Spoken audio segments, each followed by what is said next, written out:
going to be a very happy Thanksgiving.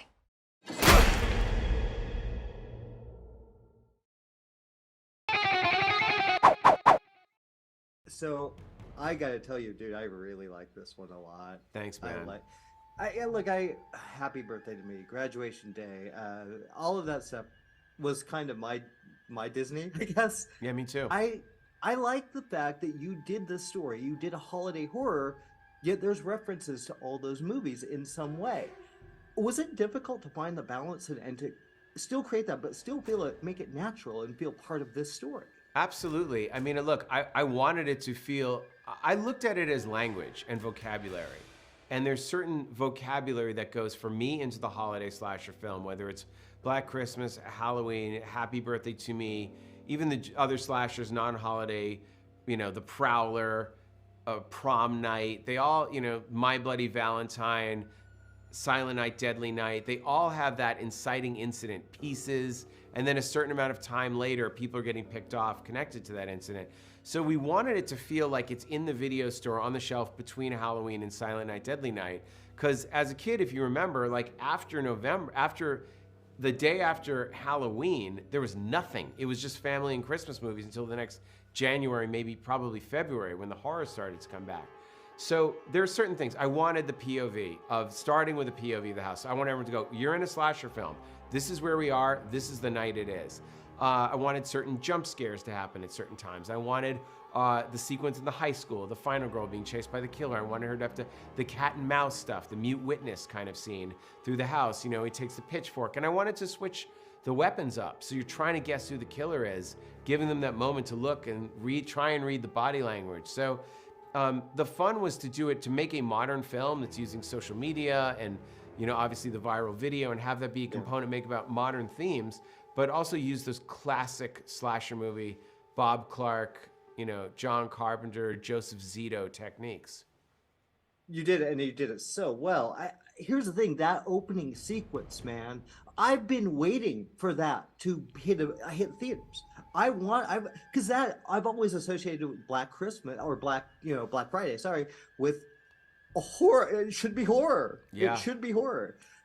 What went into creating that? Just the visuals and making that so just compelling and terrifying.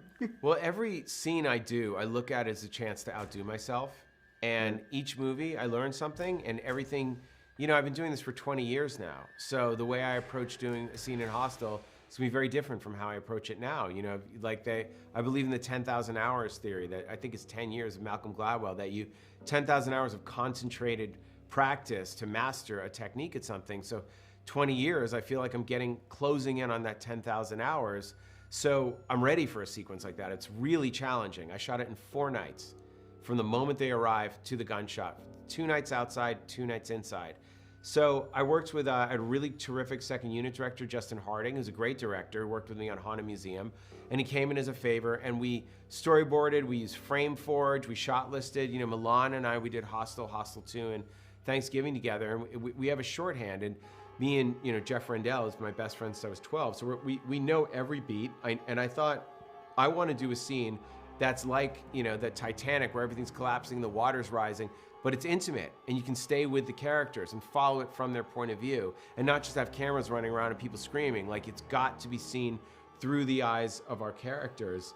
And it's a slow burn. It doesn't just start with a trampoline. It's like, I want people to go, okay, we're in this, we're at Thanksgiving, we're in a slash, let's go, and it's slow leading. It's just one little thing after another. It just starts to build up until it all, you know, kind of comes crashing down in this riot.